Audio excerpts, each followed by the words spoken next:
Well, I think it's more than momentum. I just think that the team believes in each other and they believe in themselves. And so, the key is to go play at Palo Alto and just play our baseball and try to be as clean as we can. And if and when we make a mistake, get past it, move to the next pitch.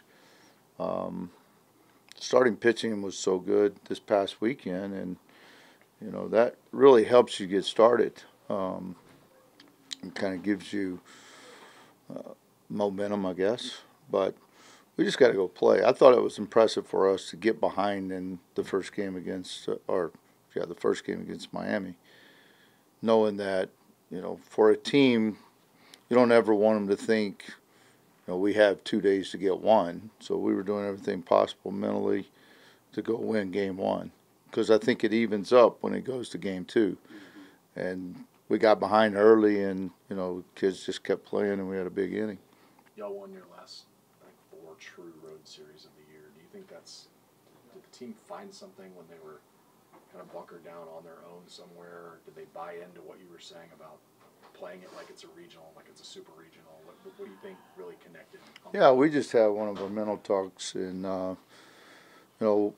like to have the players talk, and one of the things that came up was, the embarrassment of getting swept at home by OU and not liking that feeling and doing something about it. Game one against San Jose State, when we basically just blew the game in the 8th inning, and that was probably the turning point for me when I saw them in the clubhouse, and they were truly discouraged. They were truly upset with their play and embarrassed, and they keep that in their back pocket. And I think ever since May 1, we've kind of looked at, and I've used the theme, hey, we're in super regionals right now because I've got a new team. I've got guys that have never been in a super regional. So we just started playing every weekend like, win or go home. And they've just continued to pick each other up, and I think that's been huge too. We had Houston Street come in last week and just talking about picking up your teammate. And literally, when you pass the ball, it's your responsibility out of that bullpen to pick up your teammate. It's your obligation to take care of your starting pitcher. It's your obligation to do your job in the box, fight with 2 strikes, whatever the case is. And team is a powerful thing, and we've played a lot of teams probably more talented than us. But I think our team is the strength within itself. Our team is our strength, and guys pitching in, and unsung heroes, and we've talked about that. If you've had a poor year, you can turn that around starting May 1. You can turn it around right now, and some guys did that even this weekend. So it's just been huge to watch their effort and their attitude of not giving in and not giving up. And Jared mentioned in the post-game press conference something about you he joked about you chewing them out at some point. Was there Jared who? Thomas. Oh, he did? Yeah. Somebody asked a question about it, and he just said, you chewed us out, kind of laughing. Well, which time? That's what I'm asking. Was there a good one that you had in the last few weeks that you thought really made an impact? It's a good one. I don't know. You'd have to ask those guys. I mean, it's never really a butt chewing right now. I mean, I always remember when I start a team and start of a season, I'm very hard on guys because we're not right yet. And once we get right, and I feel like they can get past something, or we're not repeating the same thing, it's more about making adjustments than chewing any guys out. Now, I will say Jalen Flores responds when I get after him. And sometimes you have to just get him a little bit on the edge. Because, he's a young player and he's excited to be in the regionals, and sometimes his focus fades. And I think that's what happens. So you just try to center guys more than giving them a butt chewing. You just try to center them and make sure that they're focused and understand they got a job to do. And sometimes that's hard for young players. Back in February, EK told us, not being ranked, I don't think anybody is really respecting us. They're disrespecting us, so we just have to go prove them wrong. What are your thoughts on that statement now? Well, I still think we're overlooked. I mean, right now, Um, Nobody's picked us to win anything. You know, we came in first. We're the #1 seed in the conference. We're expected to finish in the middle. People use the word rebuild. Um, we've got a lot of new players. So I hate to use the word rebuild. I just feel like, you know, it probably took a little longer. Um, but, yeah, I mean, it is what it is. We're a very good team when we play together. We can look like a poor team if we're not doing things right. We're not as talented as some people to just lean on a couple of players. We have to lean on the team. You kind of called your shot telling us last week that Mitchell Daly was going to have some big postseason moments. When guys are struggling, what are those things you look for that signal like, okay, I maybe see a change, or I still trust them in big spots? Yeah, I would say with Mitch, you know, Mitch came in expecting to have a huge year. You know, third-year starter has an opportunity to move over to shortstop, fill in the shoes of Trey. You know, and he put a lot of expectation, say pressure on himself. And when it didn't work out that way, I think he really struggled mentally. And then, you know, having to sit for a couple of weeks gave him a different perspective. More than anything, I think it just relaxed him and allowed him to realize that he's making the game bigger than it is. And he's got skill. And he's made some adjustments in his swing, but he's always a little bit more swing-oriented than, you know, just getting in the box and trusting it. And so I think now, because he wasn't successful, it's like, what do I have to lose? I'm just going to go in there and compete the best I can, and that's usually the right way. But Mitch and I have had a lot of conversation, and heart to heart, I mean, just telling him that it's okay. You know, these guys come in and their support system, and you know they have advisors, and all the people around them expect them to come in, hitting a 3-hole, get drafted, play in the big leagues, and it doesn't always happen like that. And the process takes time, and sometimes longer than others. But the thing about Mitch is that he just really never gave in. And he just continued to go, you know what? All right, this is what's best for the team. I'm going to keep working, and I knew he'd be back in there, just because he's skillful and he can solidify our infield. Do you think LBJ's second half of the season, do you think that happens for y'all if it wasn't for that Oklahoma series where it wasn't a great series for y'all, but obviously you got to show what he could do in relief in that second game? Well, it definitely put him in a spot to now move into the starting rotation, and then he's done the rest. I mean, I think he ends up being pretty darn good. I don't know if he's that confident in sitting in the Saturday starter as a Saturday starter with maybe out that great outing. But the kid he just has gotten so much more comfortable in being on that mound and competing and, I mean, confident. And you can just see it in his mannerisms, his body language. When you talk about a developmental story, I mean, that may be the best ever. From where he was when he got here to where he is right now. I mean, the kid's just been named second-team All-American, you know, the MVP of the Coral Gables Regional. I mean, it just goes on and on of how his development is taken over, and now his confidence is through the roof. What did you think you were going to get from him at the beginning of this season? At the beginning of this season, probably kind of a bridge guy. Not enough experience on the back end, not enough length on the front end. Probably a guy that's going to mix somewhere behind the starter, 3 innings or so, get it to a closer. But he's exceeded that for sure. Could you have projected this? Could you have seen him turning into this?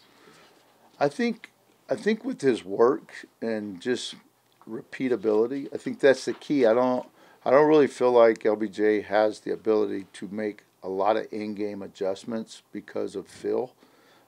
So he's a lot like Ty Madden. Ty was very good at working his craft because he wasn't real athletic. LBJ's real athletic, but hasn't pitched as much. So he has to spend a lot of time on repeatability. And if he feels right, he can do what he's doing right now. And he's in a good spot right now. With him, Coach, you have to worry about maybe over pitching him sometimes, like on too many pitches, or do you try to keep that just as far as he can go? Or? No, I mean, yeah, you know, it's pitch count always comes up, especially at this time of the year. When I see a guy like LeBaron, I see durability.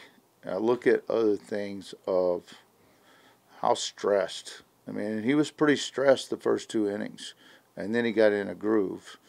And we were checking his body, checking him, and he had the right look in his eyes. He didn't care what pitch count was. And I don't think you do that in March. I don't think you do that in April. As you get to this point of the year, they're in shape, and you know, sometimes kind of your threshold's probably 120, and then you get to a point like a game the other night, how pivotal it was, and you just kind of watch his velo. There's just a lot of signs, and so every sign said, all right, he's getting the ball. But I've never worried about his pitch count. What do you think about Stanford's lineup? Powerful, speed, can use the short game. They got experience. It's one of the best in the country. So overall thoughts on Stanford as a Yeah, I just think their lineup is very good. They play their roles really well. Defensively, they're solid, and you know their pitching gets a little overlooked because their offense has been so good. But you know, you go Matthews and Dixon, and I can't recall the other kid's name right now. The other starter, huh? Scott. You know, Scott's a big, strong, durable kid. So is Dixon, and then you got the wiry left-hander in Matthews. You know, he went 114 on Friday and came back close to 70 on Monday. So I don't know if he's going to start Saturday or if he holds him another day. I don't know. Does that give you an advantage that you're pitching in order probably, and you get a little more rest because they got extended to Monday night?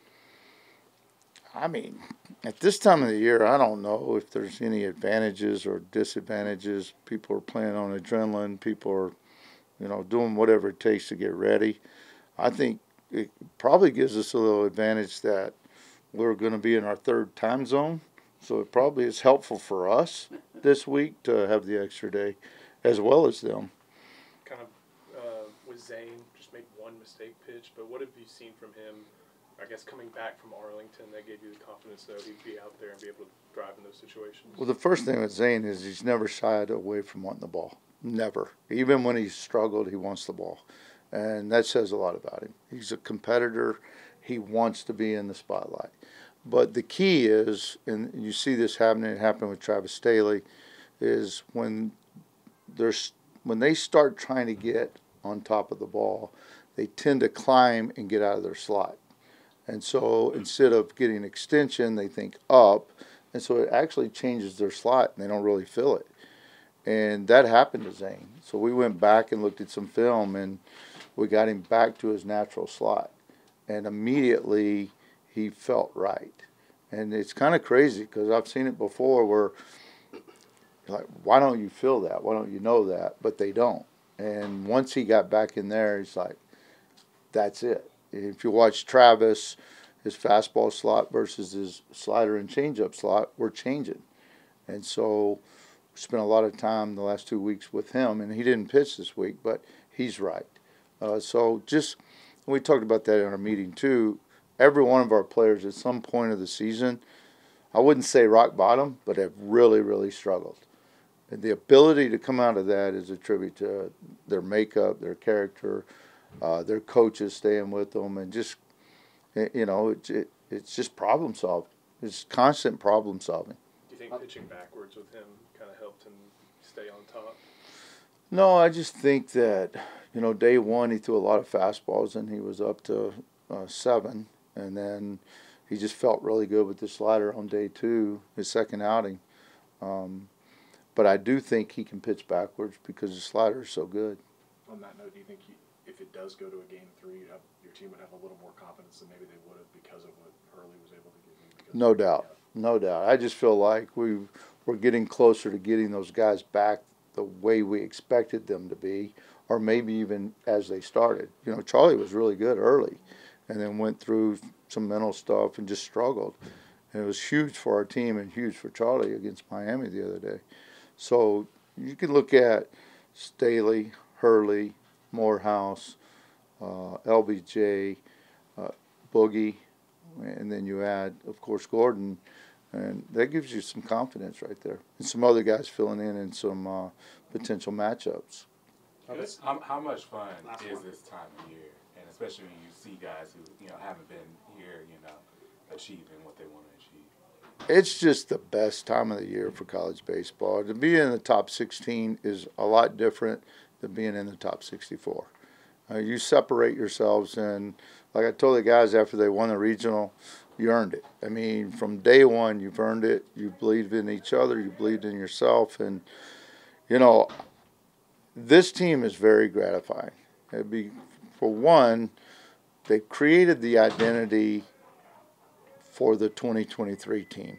They've been in the shadows of the 21-22 team, and they've heard all about those players, and now they've been able to create their own identity, and it's been huge for their confidence.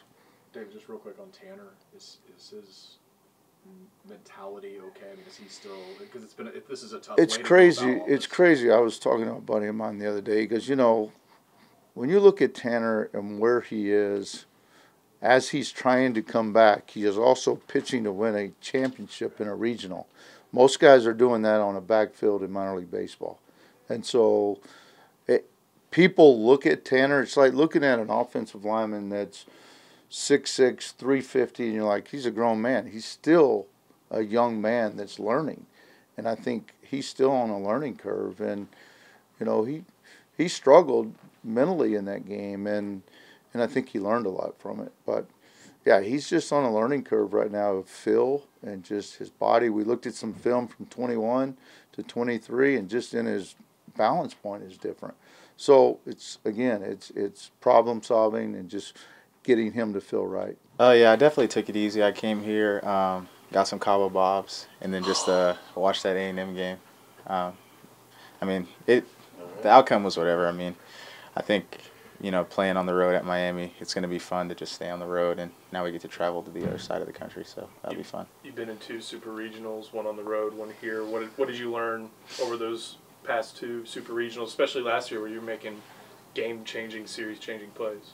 Yeah, I feel like it's honestly more fun to go in as the enemy. Everybody already hates Texas as it is, so going on the road into a different environment probably won't be as hostile as last year's in East Carolina, and a little better weather. So it'll be a new fun challenge. Why do you think y'all have had so much success on the road later in the year?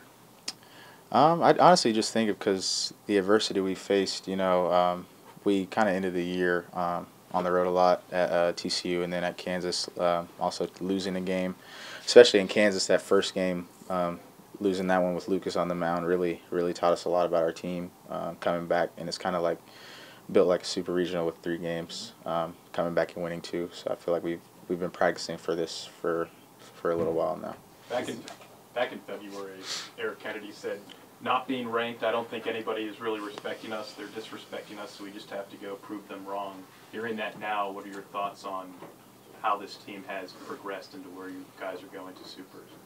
Yeah, I still don't think we're there yet. A lot of people picked Miami to come out of the regional, and we ended up coming out. So I think we just go into this weekend with that same mindset of as we're the underdogs, and kind of feels weird to say that, playing here. But I think we are going into this weekend, so we just got to stick with ourselves and stay with our teammates and just keep going, keep grinding it out.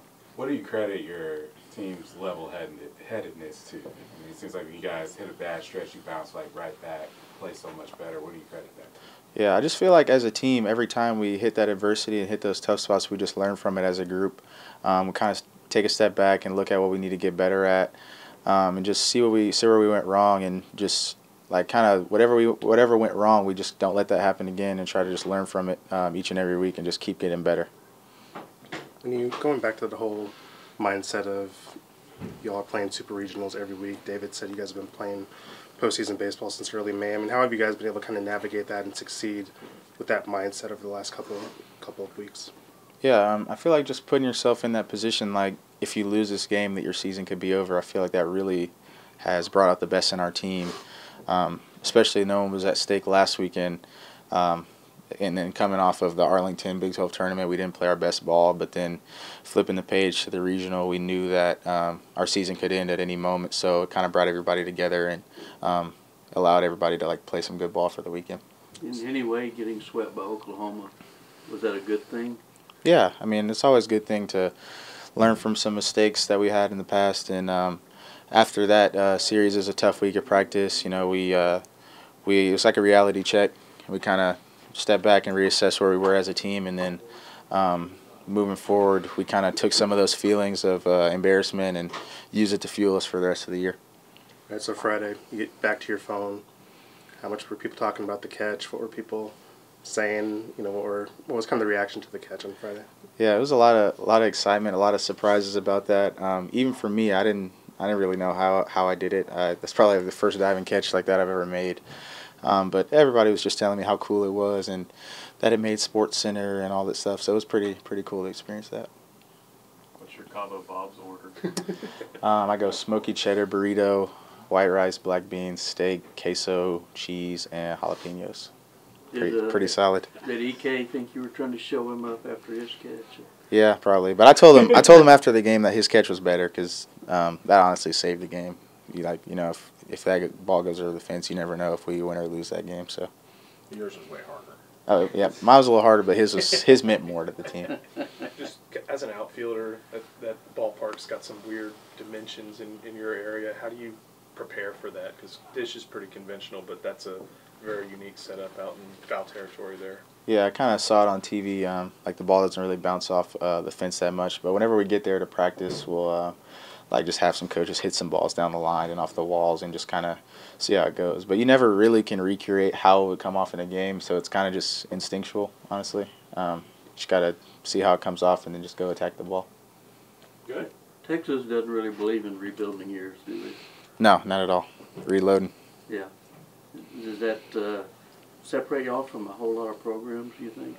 Yeah, I think so. Just the mindset coming into the year is that we know what our expectations are. We know where we want to go and where the history of this program has been. So we just know what's at stake and we know what's expected of us. So we just gotta deliver that. Good. Thank you. All right. Good.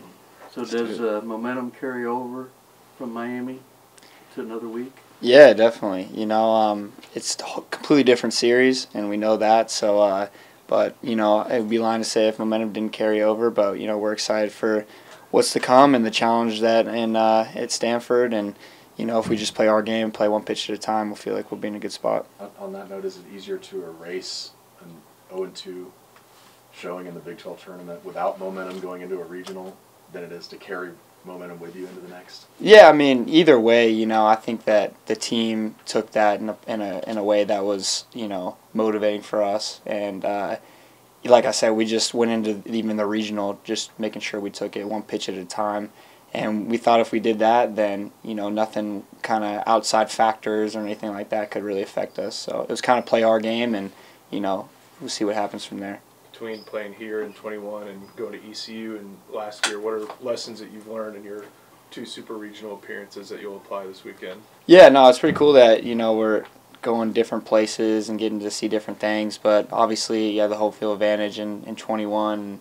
And 22 was kind of our first taste of being on the road in an important playoff game. And like you said, you learn a lot of things from that, whether that's just the scheduling, not sleeping in your own bed, the home ground advantage for them.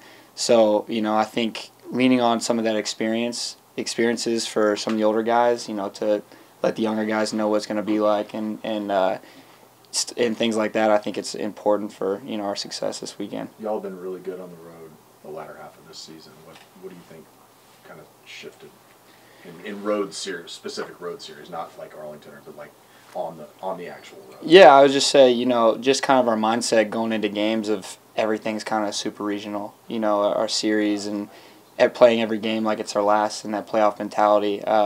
I think with that edge that we have about us, we like our matchup with anybody. So.